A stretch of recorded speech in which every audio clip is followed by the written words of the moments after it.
Fulvia e benvenuti in Blue Spin Art. In questo veloce video intendo mostrarvi come si possono unire granni in modo uniforme. È sufficiente ago e filo, è veloce e effettivamente non serve tantissima manualità.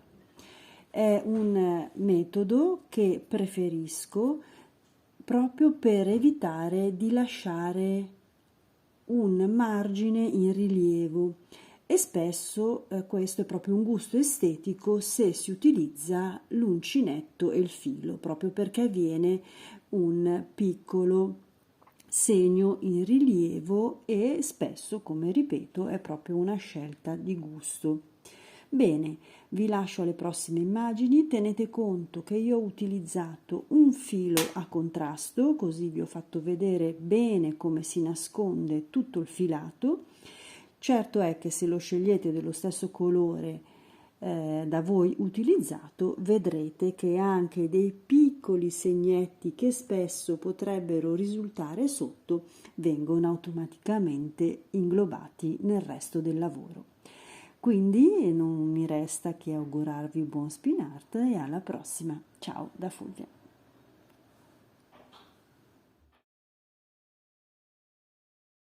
Uniamo tra loro le granni. Il metodo migliore che uso è molto semplice con ago e filo. Lo preferisco rispetto alla lavorazione diretta con il filato e uncinetto perché non voglio che si realizzi uno spessore, come si può dire, treccia in rilievo rispetto a tutto il lavoro.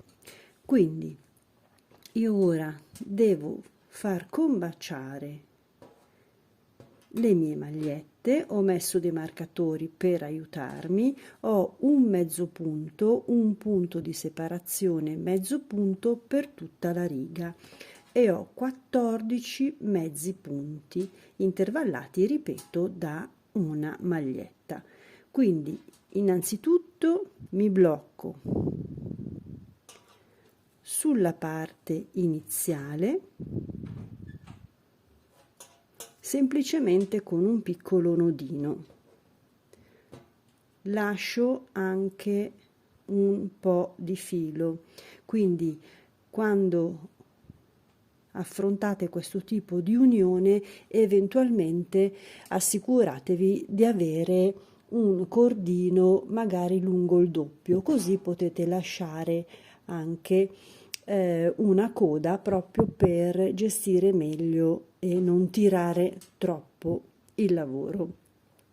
E poi c'è chi preferisce addirittura lasciarli esterni che si vedano anche per un gusto estetico, soprattutto quando si usano filati più grossi e magari anche più colori.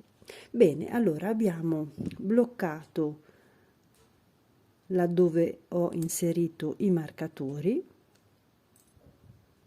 li tolgo perché danno troppo fastidio. Ora via, ci troviamo in questa posizione, rientriamo nella stessa maglietta del nodino e prendiamo la maglia successiva partendo dal basso. Quindi vedete, io sono entrata nella prima maglia e ho preso la seconda. Ora mi sposto sull'altro lato, rientro nella stessa maglia del nodino iniziale e sempre dal basso prendo la maglia successiva. Lascio morbido così vedete come lavora il filo. Arrivati a questo punto procediamo per tutta la riga rientrando nella stessa maglietta che abbiamo lasciato e prendendo la successiva, sempre dal basso. Lo stesso faremo da questa parte, la stessa maglia lasciata e dal basso prendiamo la successiva. In questo modo, tirando il filo, io chiudo e bacio definitivamente le maglie. Vedete come il filo fucsia si è praticamente nascosto sotto. Prendendo 2 volte la stessa maglietta, riuscirete a tirarle meglio e ad assicurarvi che la parte destra, sinistra, sopra, sotto venga presa meglio. Quindi rientriamo nella stessa maglia lasciata prima e avanziamo di una. Lo stesso, prendiamo la stessa maglia sopra, sotto.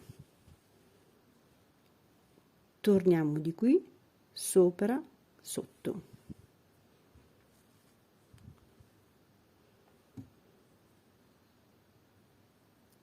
Tiro e ho unito in modo perfetto le 2 granny. È un procedimento molto semplice che lascia il vostro lavoro pulito, e quindi se non vi interessa, come dicevo prima, lasciare una treccia in rilievo, questa è la soluzione migliore. Uniamo in questo modo tutte le granny e il lavoro finale sarà sicuramente uniforme e pulito. Arriviamo fino in fondo alla riga.